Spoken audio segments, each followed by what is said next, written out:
सात अक्टूबर को हमास ने इजराइल पर हमला किया था और उसके बाद इजराइल ने हमास के खात्मे की कसम खाई थी।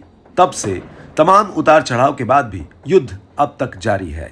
हमास के हमले के बाद जिस आक्रामक तरीके से इजराइल ने गाजा पट्टी पर हमले करने शुरू किए थे, ऐसा लगा था कि इजराइल जल्द ही युद्ध को अपने मुताबिक अंजाम तक लाने में कामयाब होगा।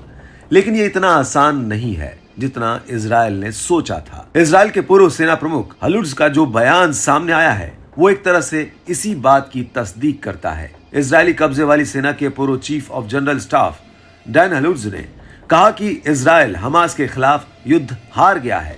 साथ ही इस बात पर जोर दिया कि इन सब के बीच एकमात्र मकसद प्रधानमंत्री बेंजामिन नेतन्याहू को उखाड़ फेंकना है।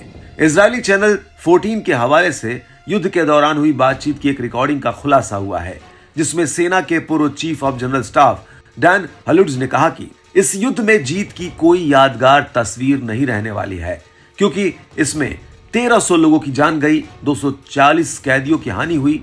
इसके अलावा लगभग 2 लाख शरणार्थी जो अपने घरों को लौटने में नाकाम रहे। मेरे लिए जीत की तस्वीर तब होगी जब प्रधानमंत्री नेतन्याहू पद छोड़ देंगे।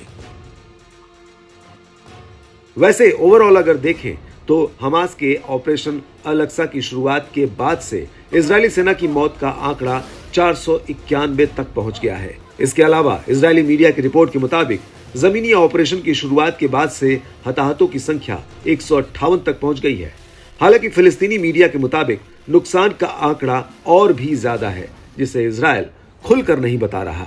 इस युद्ध में इजरायल की ताकत तो नजर आई, लेकिन सही रणनीति का अभाव रहा। यही वजह है कि हमास के लड़ाके अभी भी नेतन्याहू के सामने चुनौती बने हुए हैं और इसी वजह से नेतन्याहू आलोचनाओं का शिकार हो रहे हैं। इजरायली समाचार पत्र हरेज ने भी गाजा में चल रहे युद्ध में इजरायली विफलता पर प्रकाश डाला और इस बात पर जोर दिया कि जीत की संभावना नहीं दिख रही है। जिस तरह की कड़ी चुनौती हमास की तरफ से मिल रही है, उससे इजरायल भी वाकिफ है।